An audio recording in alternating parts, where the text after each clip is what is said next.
conseguir. Então Pronto. vamos lá, pessoal. Peço Finalmente. desculpa aí para vocês. Enfim, a gente teve que fazer uns ajustes aqui para poder colocar isso para rodar perfeitamente, mas agora já está tudo resolvido. Vamos dar início aqui à nossa live, né? Como eu tinha dito para vocês, eu trouxe aqui o convidado Azer. Ele é contador no Brasil, é contabilista licenciado em Portugal e é especialista em plano de negócios. Então, eu trouxe ele para a gente, enfim, fazer um bate-papo aqui bem descontraído, porque através da experiência, né, do Azer, a gente pode tirar muitas dúvidas, né, a nível empresarial que as pessoas têm aqui em Portugal, não é isso, Azer?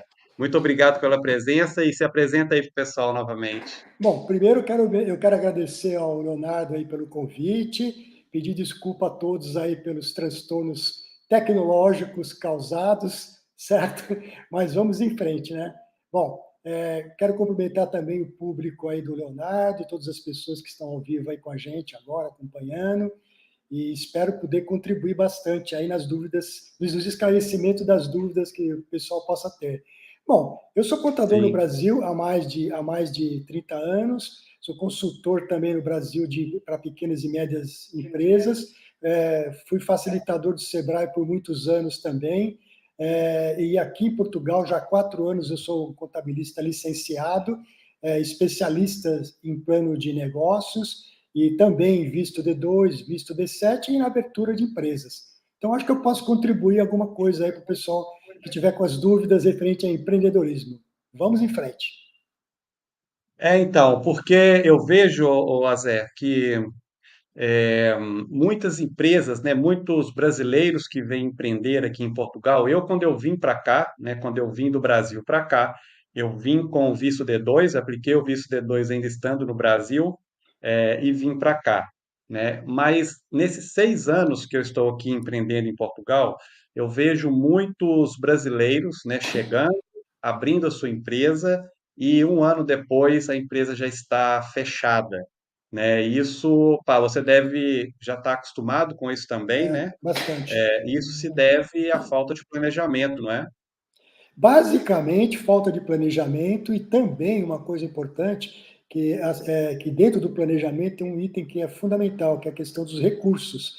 As pessoas, muitas dessas pessoas não planejam a questão financeira, achando que abrir o negócio, vem para cá e já começa a ter lucro no outro dia.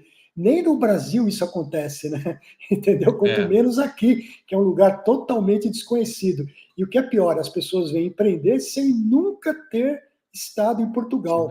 Então, tudo concorre para que dê errado. Aí, como é que você faz a coisa dar certo? Você tem que ter um bom planejamento, você tem que ter recursos suficientes, né? Aí a gente já pode até falar um pouquinho da questão dos meios de subsistência que é exigido para se tirar o visto, é um dos itens, na verdade, né? E é justamente para isso o governo português ele quer saber se a pessoa que vem para cá, se ela tem a capacidade de se manter durante pelo menos um ano com os recursos próprios, com um salário mínimo de Portugal. E aí as pessoas reclamam, mas como é que eu vou arrumar dinheiro para colocar no banco? Eu não tenho, eu vou emprestar. Eu falo, então, se você já não tem esse recurso, como é que você quer vir para Portugal se você não tem como garantir para você e para sua família que você vai ter essa condição? Porque qualquer negócio que você abra, seja aqui em Portugal, seja no Brasil, onde for, você tem um período de maturação do negócio. É que nem uma planta, né? Você vai lá, você põe a semente, tem que ter paciência. Nos primeiros dias, meses e talvez até anos, você tem que demandar de muitos investimentos para depois começar a colher os frutos. Não dá para você já falar assim, é, olha, eu vou para Portugal, chegando lá, eu já vou começar a ganhar dinheiro, já pago as minhas contas. Não é assim que a coisa acontece. E qual que é o risco é. maior? No Brasil, quando você comete esse erro, você abaixa a porta e vai morar na casa de um amigo seu, porque você já vendeu tudo aqui, e ao contrário, você não tem um amigo para você morar, você já atravessou o oceano para você vir para cá, já vendeu suas coisas no Brasil, já colocou a sua família em risco. Então, tudo isso, tudo por quê? Porque não é feito um planejamento adequado. Eu considero que o planejamento adequado é de um ano para maturar essa ideia, para começar a planejar vir para Portugal. um ano planejando, providenciando documentação, juntando recursos, fazendo pesquisa de mercado, se você vai empreender aqui em Portugal, naturalmente, né? Fazendo pesquisa de mercado, procurar conhecer a cultura, porque é outra coisa totalmente diferente, a língua. As pessoas acham que Portugal fala a mesma língua do Brasil. Lamento dizer, mas não é. Pois, por isso que eles falam que a gente fala o brasileiro, né? É, E eu concordo com isso, porque, pá, em muitos aspectos a língua é completamente diferente, é, né? E eu lembro até quando eu estava no Brasil fazendo minhas pesquisas de mercado, né, para abrir a minha empresa aqui em Portugal. Então, quando eu via, né, através do Google mapeei várias empresas que vendiam, que seriam meus concorrentes, né? sim, E comecei a ligar desde o Brasil para essas empresas para poder fazer a pesquisa de mercado, poder saber preço, poder saber como é que funcionava a entrega dessas empresas. Cara, e sinceramente, eu ligava, né? A pessoa atendia aqui em Portugal, eu no Brasil, a pessoa atendia aqui em Portugal, e eu vou te falar que eu não entendia uma palavra que a pessoa é, dizia. E é, não foi só um telefonema, não, foi vários, para várias é, empresas, e eu realmente não entendia nada. Hoje, eu aqui em Portugal, né, já há 6 anos, já um pouco acostumado com a língua, eu fico pensando, o que será que aconteceu? Porque é realmente uma outra língua, né, é que uma a gente outra tem que língua, aprender, né? exatamente. E, Não é simples, não é fácil, até a nível de quando o empreendedor vem para cá, né, ele vai fazer negócio com o português, claro, né? Então ele também tem esse período de maturação para poder aprender, né, como que ele vai se comunicar, para poder aprender o linguajar correto, a escrita correta, porque a escrita também ela é muito diferente, né? praticamente não tem nada no gerúndio, né? Tudo no infinitivo. É. Então, isso também faz parte do planejamento É, empresarial para se constituir uma empresa em Portugal. E exatamente. pegando aqui aquele gancho, né, que você falou do planejamento de um ano, que a pessoa tem que ter dinheiro, né? Então, por exemplo, uma das coisas que eu também vivencio muito, né, até isso eu falo muito com os meus alunos, é que o dinheiro da empresa é da empresa. Né? O que não pode acontecer de maneira nenhuma, né? Por exemplo, a pessoa abre uma empresa aqui em Portugal, isso eu falo do meu business, né? Vou falar aqui do meu negócio, porque é o que eu tenho mais propriedade para falar. A pessoa faz uma importação, ela acerta no produto, é um produto realmente que chega aqui e ela consegue vender, até com uma certa facilidade, porque é um produto, às vezes, que tem falta aqui, que as pessoas realmente não conseguem ter acesso fácil a esse produto, e o produto chega aqui, elas já começam a vender. Só que o produto vende, ela mete a mão, paga uma conta, vai no supermercado, enfim, isso é realmente ah, a- a- falir a empresa realmente em muito pouco tempo, né, Azé? Seja no Brasil, seja em Portugal, são pessoas distintas. A empresa, ela tem a personalidade jurídica dela totalmente separado da pessoa. A partir do momento que você mistura, complica, complica. Você não É, tem nem como mensurar a rentabilidade do negócio, né? verdade. E hoje, qual dica que você daria assim para a pessoa, além do planejamento financeiro? Uma pessoa, por exemplo, que aqui também a gente tem pessoas que pretendem morar em Portugal, né, pretendem vir para cá e constituir uma empresa, mas nós temos também aqui pessoas que já possuem uma empresa em Portugal. Né? Para essas pessoas que já têm uma empresa aqui, quais são as principais dicas, os principais cuidados que essa pessoa tem que ter ao iniciar, né, o seu processo de empresarial aqui em Portugal? Então, uma das coisas mais importantes é que ela tem que ter a disciplina com o NIF da empresa e o NIF dela. Então, tudo que for gastos da empresa, ela tem que mostrar e entregar o número do NIF da empresa. Quando o caixa pergunta, você quer pôr contribuinte na fatura, você tem que avaliar se aquilo que você está comprando é da empresa ou se é seu pessoal. Se é da empresa, você tem que dar o NIF da empresa. Por quê? Porque você vai conseguir tornar o movimento da sua empresa um movimento mais real.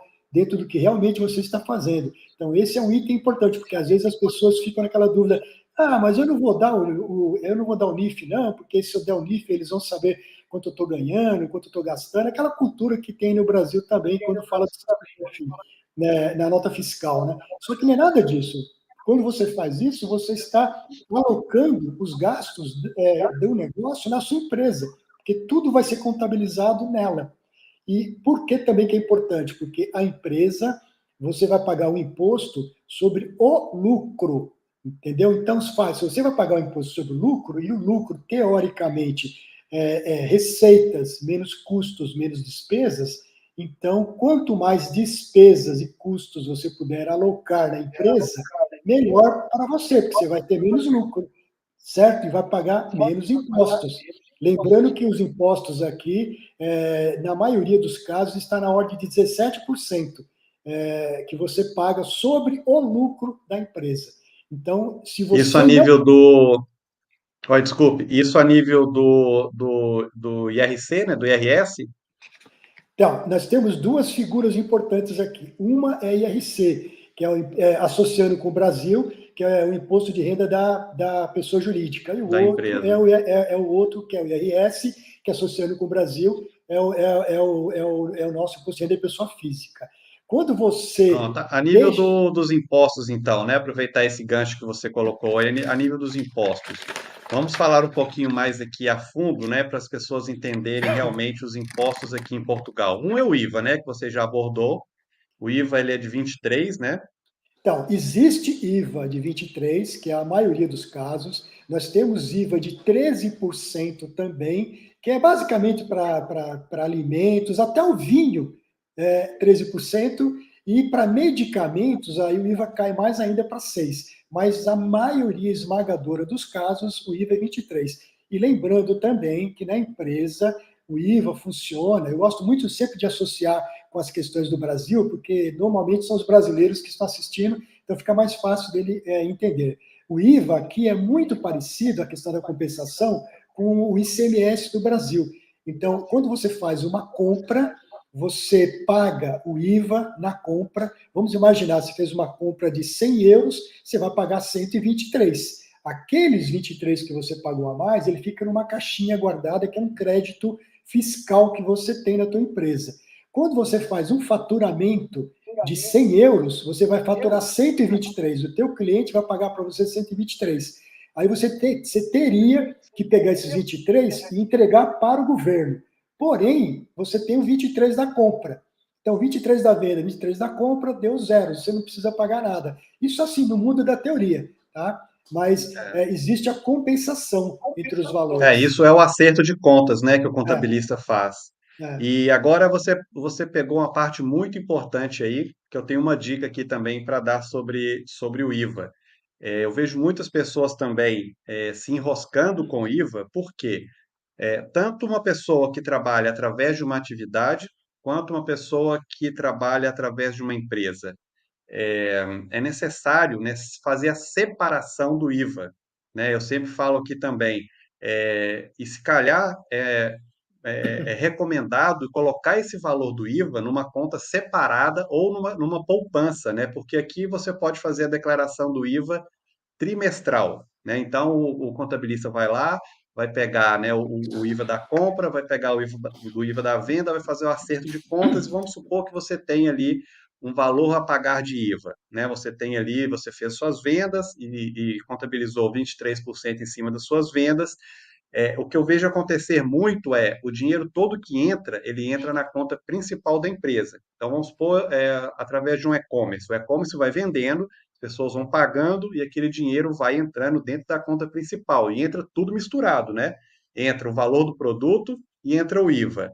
Então, eu acho também importante a pessoa fazer a separação. Então, quando esse valor do IVA entra, é muito importante tirar esse dinheiro logo dali, para ele não se misturar com o dinheiro da empresa, coloca ele ou numa segunda conta ou na poupança, para quê? Para quando chegar o fim do trimestre, que você tiver que entregar o IVA ao governo, o dinheiro está ali separadinho, porque muitas vezes pode acontecer de no dia a dia, paga isso, compra isso, tem que comprar mais produtos para poder vender mais, aí vem a renda da loja, aí vem imposto, enfim, vem um tanto de coisa que se uma pessoa não tivesse controle, pode ser que no fim do trimestre, na hora de pagar o IVA, aquele dinheiro não está ali, né? Aí é que Então, vem todo o problema. você falou uma coisa importante, você perguntou para mim quais são os principais cuidados que as pessoas têm que ter aqui no seu negócio. Um dos cuidados que eu entendo que é muito importante, você acabou de dizer aí,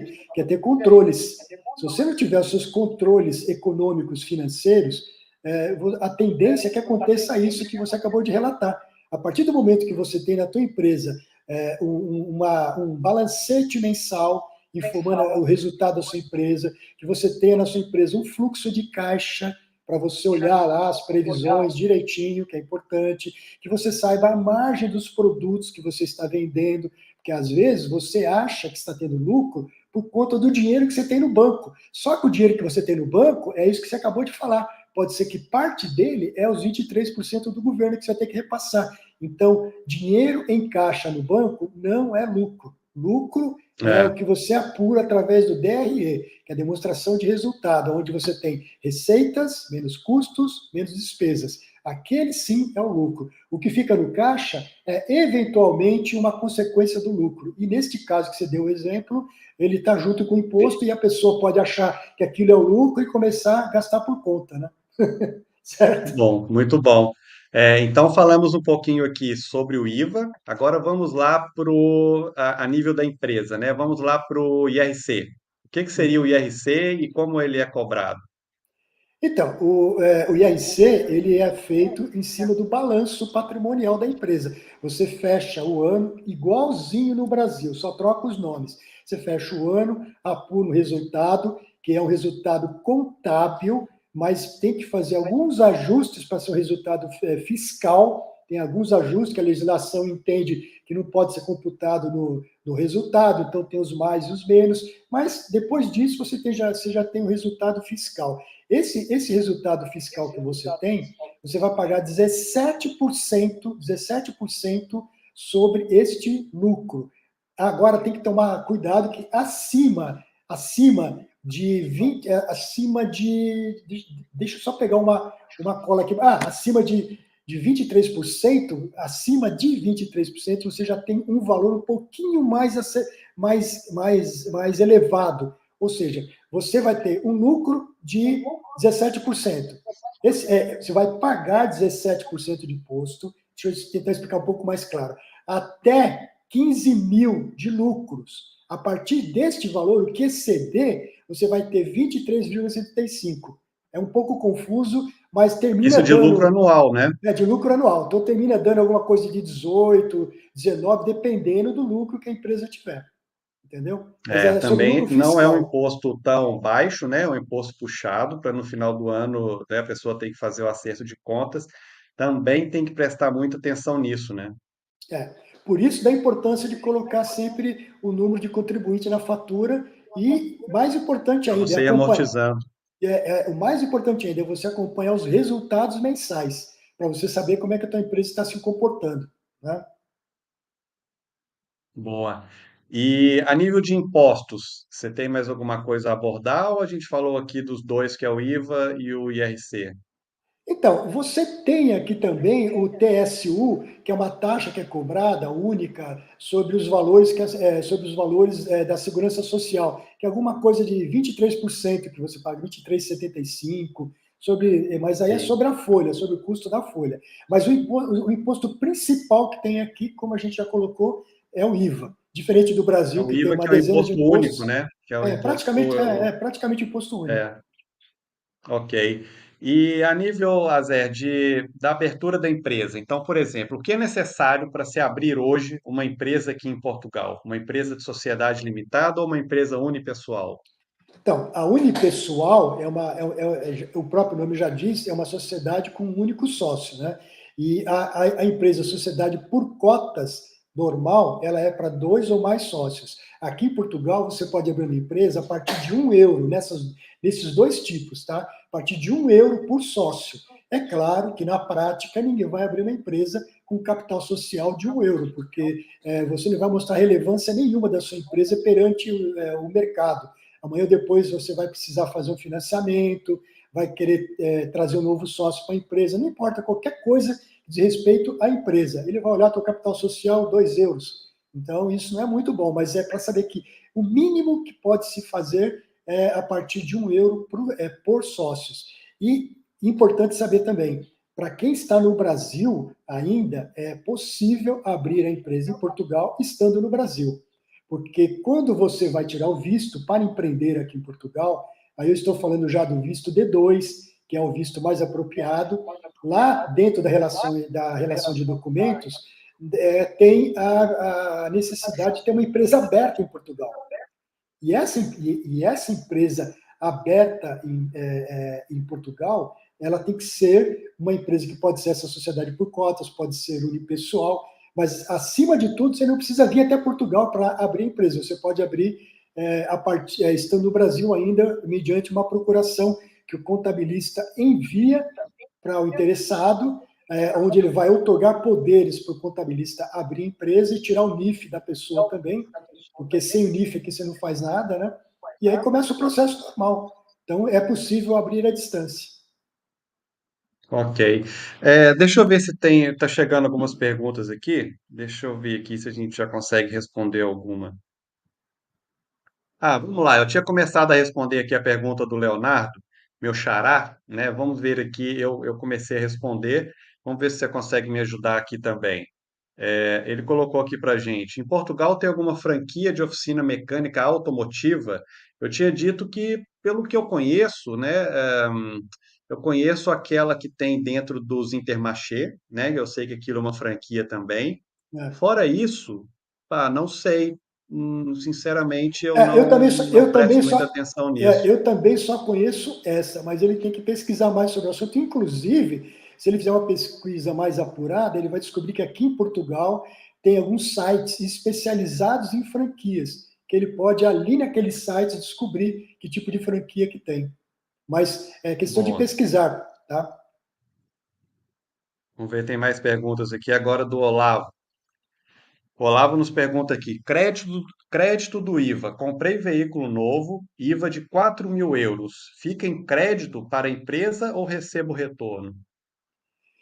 Então, se for para uso da empresa, você vai conseguir receber retorno, mas existe uma regra que tem que ser avaliada, que tipo de veículo que ele comprou, se é um veículo híbrido, se é um veículo elétrico, se é um veículo a gasóleo. Existe uma tabela bem complexa que ele tem que olhar ali. Essa pergunta dele eu até entendi o sentido, porque realmente tem um grau de complexidade. O que ele tem que tomar, É, o que ele tem que fazer passar para o contabilista dele, da empresa dele, o tipo de veículo que ele comprou, para que ele verifique se ele tem direito ou não. Mas a regra vai muito por isso, do veículo ser híbrido, ser um veículo elétrico, o tipo de combustível que sim. ele vai utilizar, entendeu?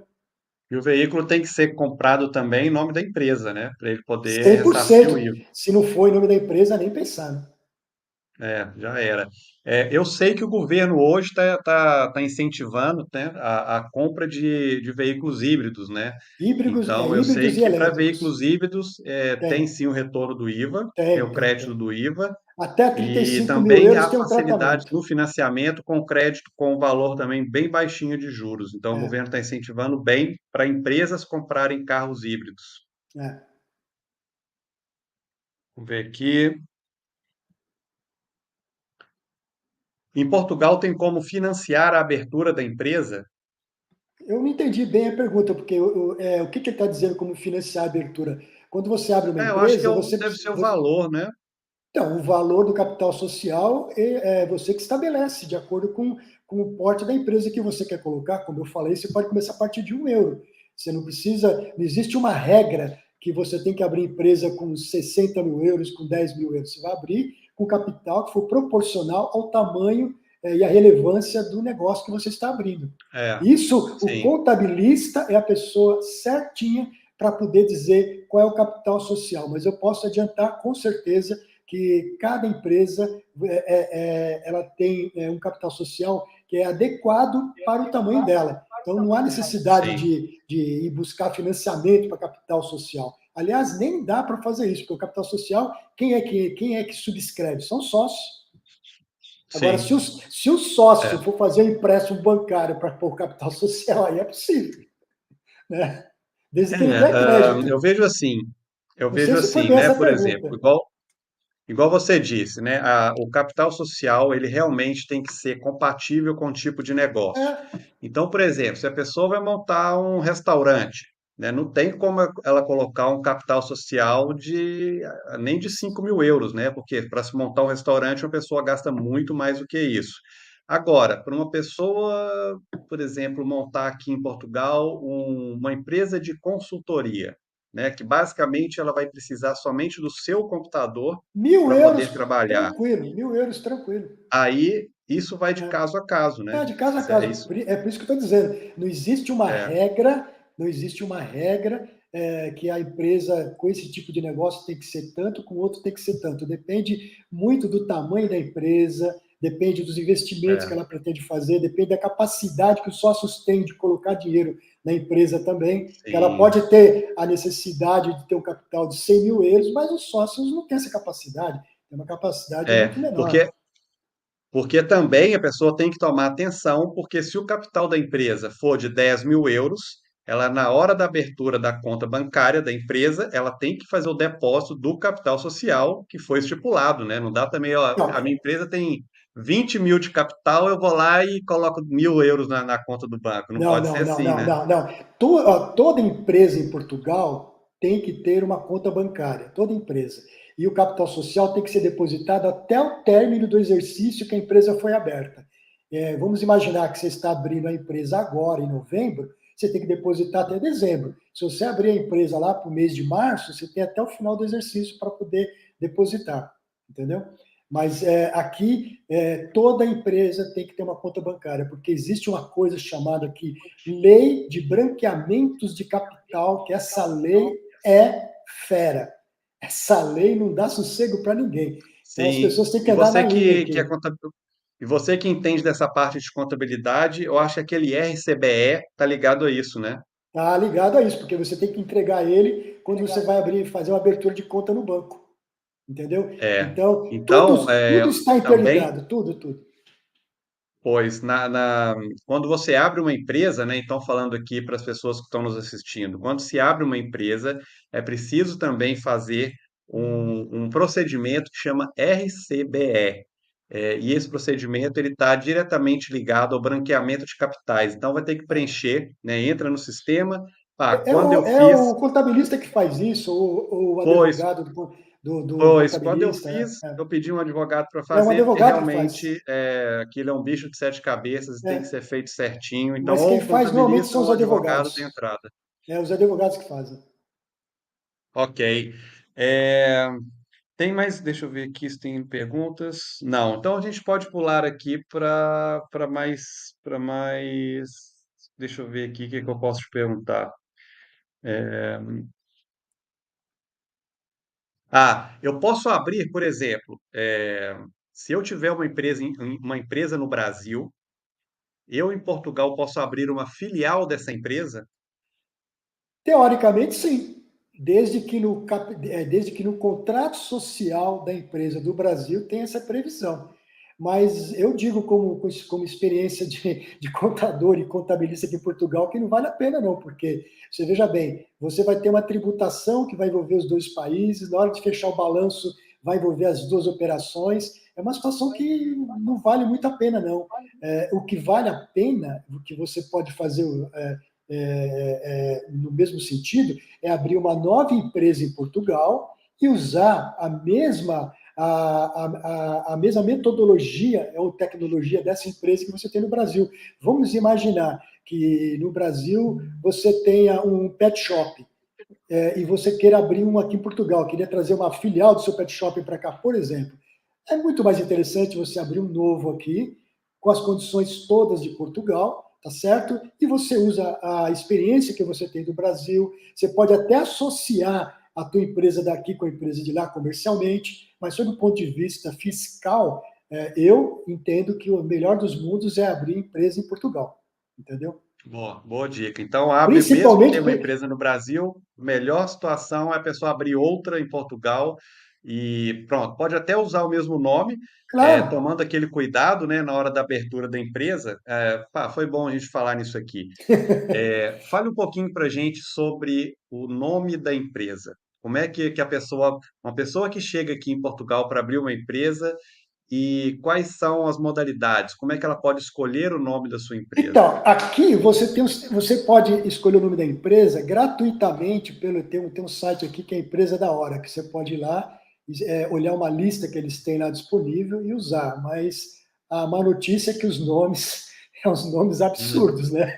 Quando eu abri a minha, pá, tinha nomes assim, Libélula Cintilante É, Sociedade é Limitada. Pá, tudo por era aí. mais ou menos, esse É era um dos tudo, melhores, né, que então, tinha é lá. tudo por aí, é tudo por aí. A outra é você pagar uma taxa de 75 euros e procurar ver se você pesquisar se é possível abrir o nome que você deseja.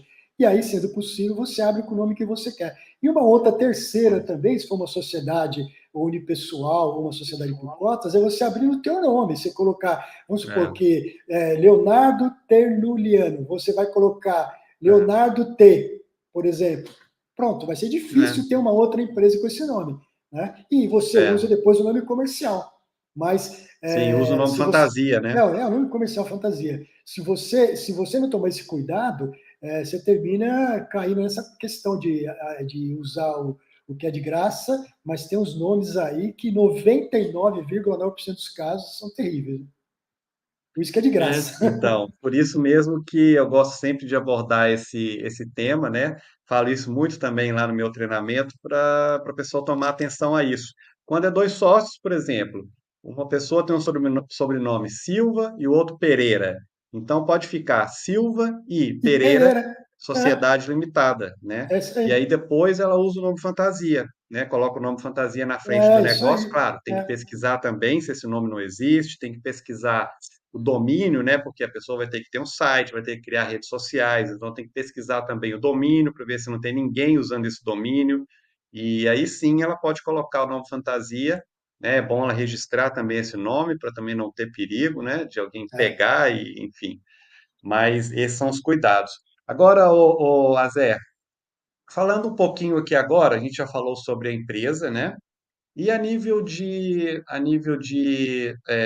atividade nas finanças, pode-se empreender também da mesma forma? Como é que funciona isso, a seu ver?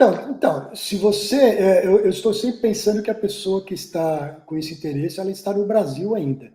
Se ela estiver no Brasil, ela só vai conseguir estar aqui fisicamente para empreender se ela tiver um visto.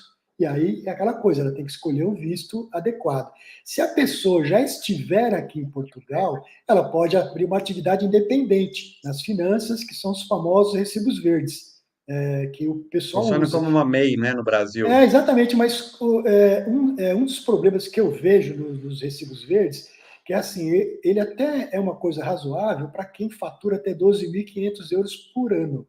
Quando você passa desse valor, você já começa a ter umas penalidades. Por exemplo, até 12.500 por ano, no primeiro ano, você não precisa destacar IVA, você não precisa pagar segurança social. A partir do momento que você É, passa, você já vai ter que se enquadrar e começar a pagar IVA, começar a reter imposto também, às vezes. Então, e o é. que é pior, E o pior de tudo, Leonardo, o pior de tudo que as pessoas esquecem, é que essa tributação não fica de graça, porque quando você for fazer o seu IRS lá na frente, esses rendimentos que você teve durante o ano vai tudo para o seu imposto de renda pessoa física. Então você vai ser tributado na sim, pessoa física sobre o rendimento e não sobre o lucro. Quando você tem uma empresa, é, você é tributado sobre o lucro. Então olha aí a jogada. pois. Então, é o que eu sempre falo também aqui para os meus alunos, né?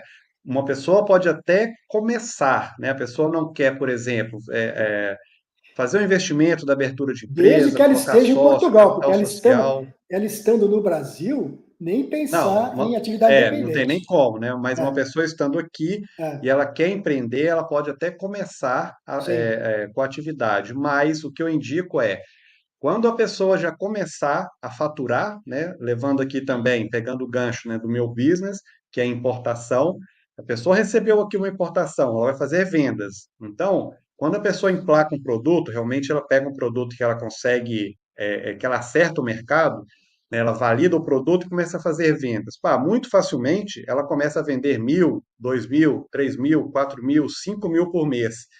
E o que eu falo sempre é, bater o teto de 1.000 euros por mês, pá, abre uma empresa e fecha a atividade, porque senão o seu IRS no final do ano e e a sua é, é, segurança social, pá, isso vai ficar muito caro, Ah, né? e um detalhe importante também, Leonardo, que é assim, esses 12 mil é pro rata. Então, a pessoa que abre o negócio, que abre uma atividade durante o ano, esses 12 mil é pro rata durante o ano, pelas vendas que ela tem, o serviço do ano.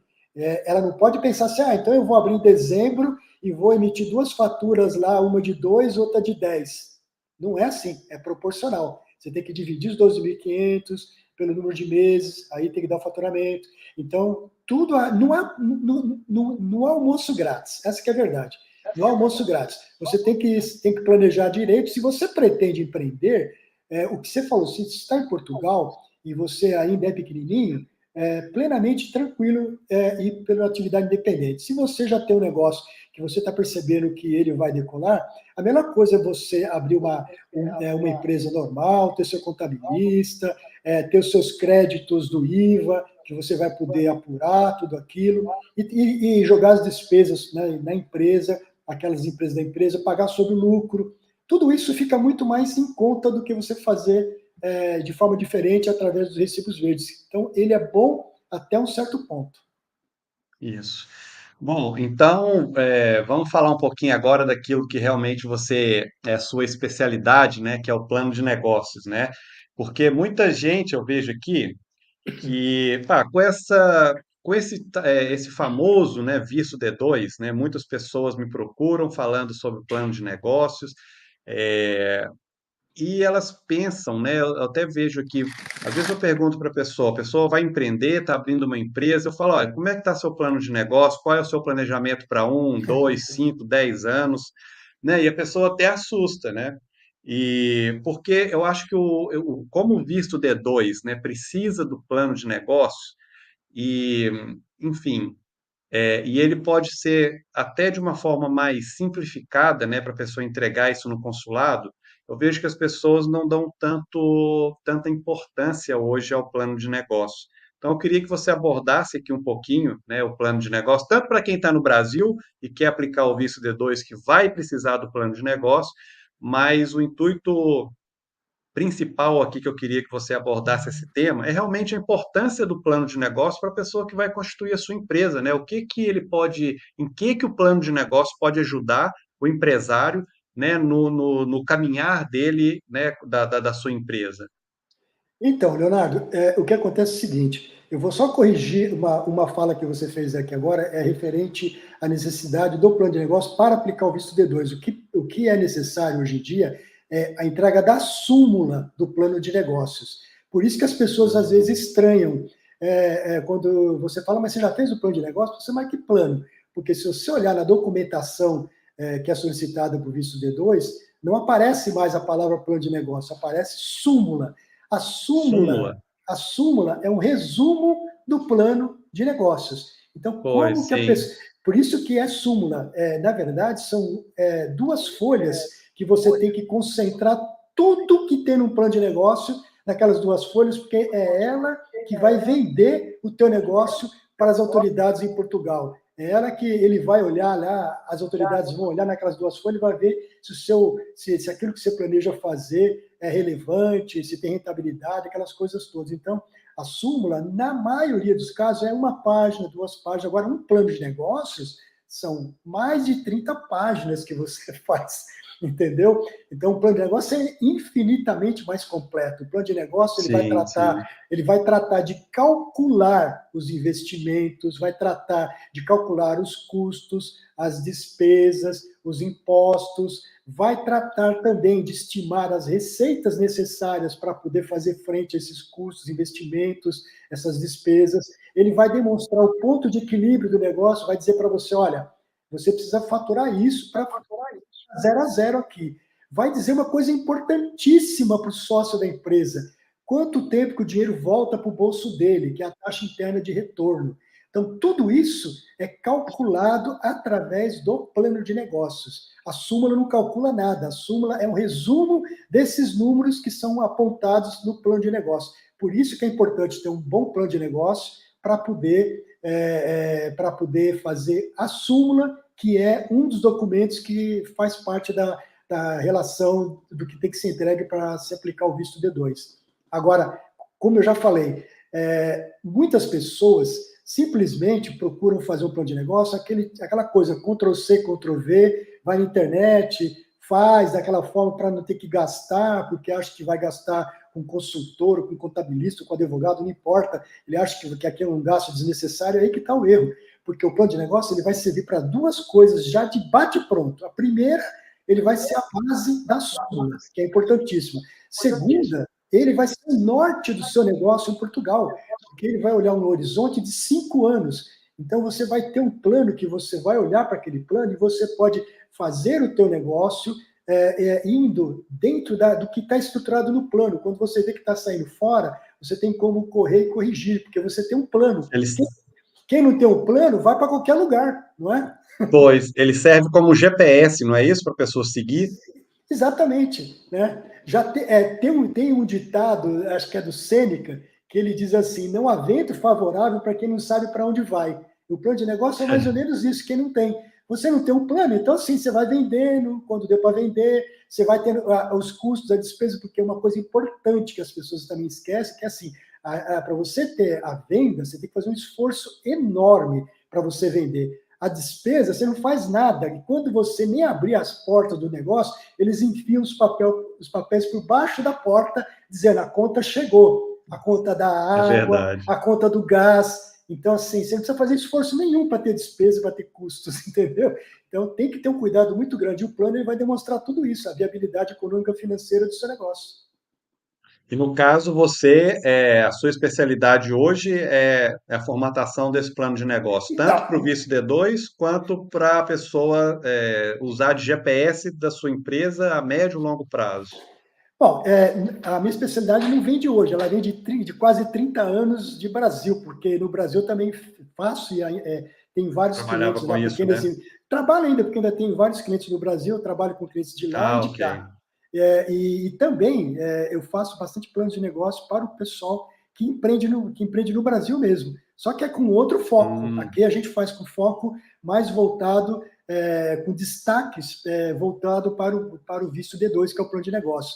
Mas é a minha especialidade pelo fato de ser contador, ser contabilista, faz parte do nosso escopo de trabalho. Ok.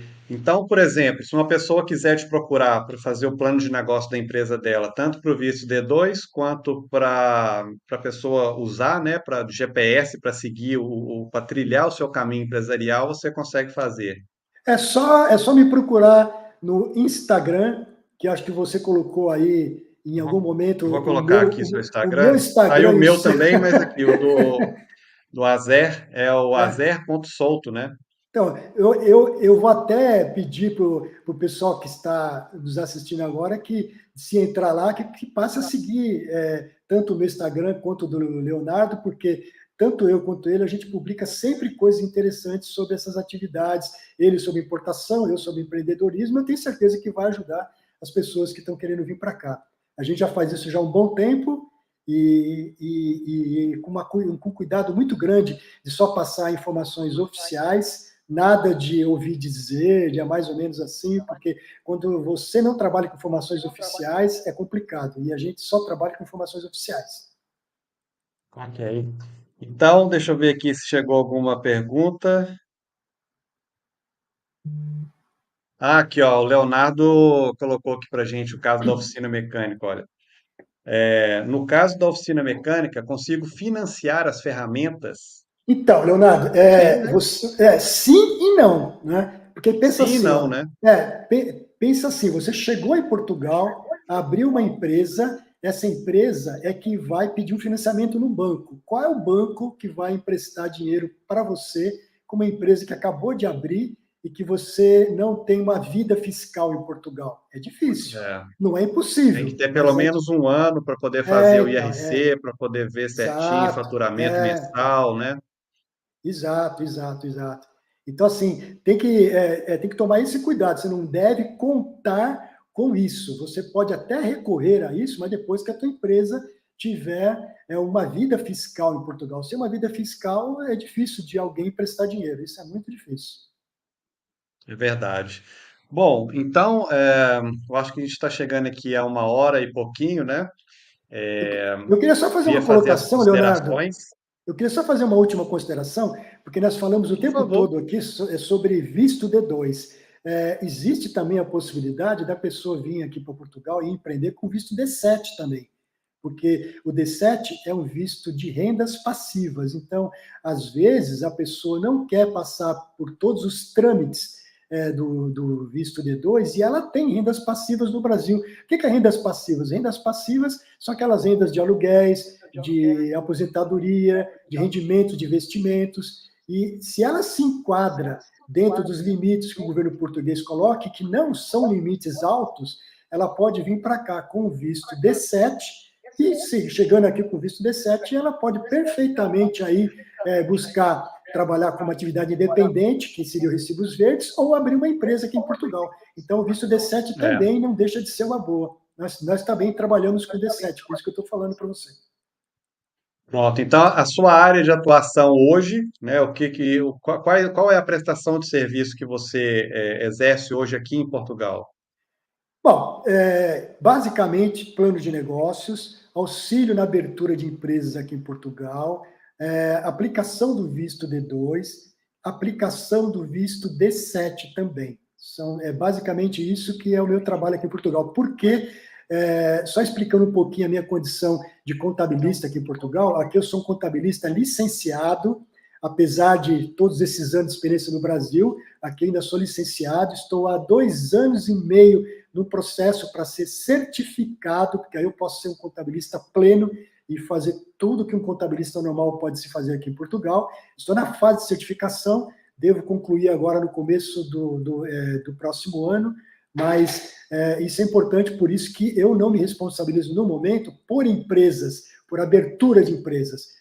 Eu tenho parcerias com escritório de contabilidade, com gabinete de contabilidade, e nós abrimos dessa forma, entendeu? Ok, entendi. E pronto, acho que tem uma consideração aqui que eu queria fazer, né? Porque ela está também ligada ao empreendedorismo e eu tenho visto ultimamente, né? Eu tenho visto até alguns vídeos aí de alguns YouTubers falando, olha, a culpa dos brasileiros está indo embora. Eu falo dos brasileiros porque aqui no meu canal, É, 99,9% das pessoas que me seguem são é verdade. brasileiros.